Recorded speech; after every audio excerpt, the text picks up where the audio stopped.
All right, welcome to sense making, our last part here. So sense making, I have copied over our final symbolic expression and our final numerical value for our final speed here. And we're going to go through our unit sense making, our symbolic sense making, and our numerical sense making. So let's start with units. The thing we want to do with units is do an explicit unit check. And I'm going to do that using my symbolic expression. So I know that my velocity, my speed, should be meters per second. I have it squared on this side, so I'm going to keep track of that squared. And I usually will like to write my units using this bracket notation just to make it clear that I'm working with units. It's up to you what you decide to do. And I have up top, I've got kilograms, that's the M2. G is meters per second squared, and the L, I've got a meter there. This is all divided by M1 plus M2. I've got a kilogram plus a kilogram, that's a kilogram. So I've got a kilogram here. Now I'm just going to rearrange, cancel some things out. I can cancel my kilograms. I can multiply those two together.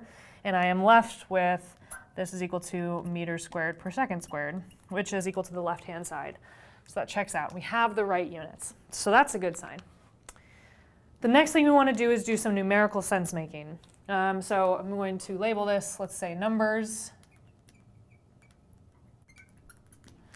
All right, now on to our numbers sense making here. So we're going to do a couple different numerical sense making to see if the square root of 3 meters per second is a reasonable value for the situation. So that's the question that you're asking yourself when you're doing your numerical sense making. The first thing that I like to do is convert meters per second into something that's a little bit more familiar, and for me that is miles per hour because I can drive a car and I know what miles per hour is. Meters per second isn't always accessible, so sometimes you might have to do this where you get a value that is in some units that may not be accessible to you, and it's useful to convert it into something else that you do know. So in this case, I can do a quick unit conversion to see that the square root of 3 meters per second turns out to be about 4 miles per hour, mph, miles per hour. So what is 4 miles per hour? 4 miles per hour is relatively slow, but this is about the average walking speed for a person. So that's not super fast. And so this to me tells me that this is not an unreasonable number, right? If I have a mass that's 1 kilogram, it's falling a distance of 0.75 meters, I won't expect it to be going like astronomically fast, right? It won't be going that fast. So I should be expecting a value that is at least under 10 miles per hour, right? 10 miles per hour is like you're driving in a parking lot. That can be pretty fast. So 4 miles per hour seems like a reasonable number for this situation. So that's the first thing you can do with numerical sense making is convert it to a unit that you are more familiar with and see if it makes sense in the situation. The other thing you can do is compare it with a different numerical value. So the other thing we can think about is what would the final speed be of block 2 if it was just falling on its own, if it wasn't connected to a string. And we can sort of use the same kinematics equation from before. So Vf squared is equal to Vi squared plus 2a delta h, assuming they start from rest. So now we're going to think about the situation where block 2 is just falling on its own. Vf squared is equal to 2 times g now, right? Now gravity is the only thing accelerating the block 2, so 2 times g times L, right? That's the distance that it falls. And so we know that we can write this now as Vf squared is equal to 2 times 10 meters per second squared, multiply it by, I'll do that trick again where I write it as a fraction, 3/4 of a meter. Let's multiply this out a little bit. You get 20 divided by 4, that's 5 times 3, that's 15. So you get 15 meters squared per second squared. Our final speed here then would be the square root of 15 meters per second. Now right away I am expecting this value to be larger than this value, right? Now in this situation, block 2 does not have that string that's holding it back, that is giving it that oppositional force that decreases the overall net force, thus decreasing the overall acceleration. So I should expect that my final velocity in this situation should be bigger than in that situation, which is what we see. Right? So that's like a different type of numerical sense making that you can do is make a comparison with a similar situation. The block is falling, but now without the rope, and see if it makes sense. So that one I think checks out. Okay, moving on to symbolic sense making. There's all kinds of different symbolic sense making you can do, and I'm going to do two different ones. The first one that I'm going to do is ask myself, well, what happens if I increase L? When you're doing your sense making, your symbolic sense making, it's useful to make a prediction first. So I think that if L increases, I'm going to do something like this with the arrow. If L increases, I should expect that my velocity should increase, right? The reason being is if L is increasing, that means that the blocks can travel farther, which means that they're going to be accelerating for more time, gaining speed as it goes along, right? So I should expect that if I'm increasing L, if I'm allowing the blocks to block 2 to fall farther or M1 to move to the right farther, my final speed should move up, should increase. And so now what I can do is go look to my symbolic equation and see if that happens. So if I look at this symbolic expression here, if I increase my L and I'm keeping everything else constant, which means I'm holding M2 constant, I'm holding G constant, holding M1 constant, what happens to VF, right? If I increase L, the numerator increases, therefore the final speed has to also increase, so that checks out. So that is what we expect. Our symbolic expression is doing what we wanted it to do. So the next thing that we can do is look at the situation where mass 2 goes to 0. So this was our first sort of situation. Our next situation is when we send the second mass to 0.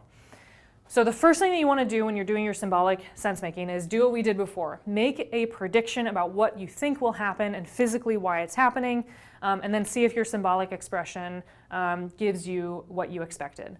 So if I send M2 to 0, this is that hanging block there. So if M2 has 0 mass, there's nothing going to be pulling on the rope. And so I should expect that the final velocity should also go to 0. Right? So if there's nothing pulling on the rope, mass 1 is not going to move to the right. There will be no tension force in the horizontal direction. And so I should expect that my final velocity should go to 0. So now we can look at our symbolic expression, and we can say, what happens when M2 goes to 0? When we send M2 to 0, in the denominator, this value goes away and you're left with M1, right? In the numerator, though, we have M2 multiplying everything. And so M2 goes to 0, your final velocity has to go to 0. So this is also confirmed that your final velocity should go to 0, and that is what our final symbolic expression says. So that is our sense making for the moving blocks and how you can conduct sense making in an ARCS problem.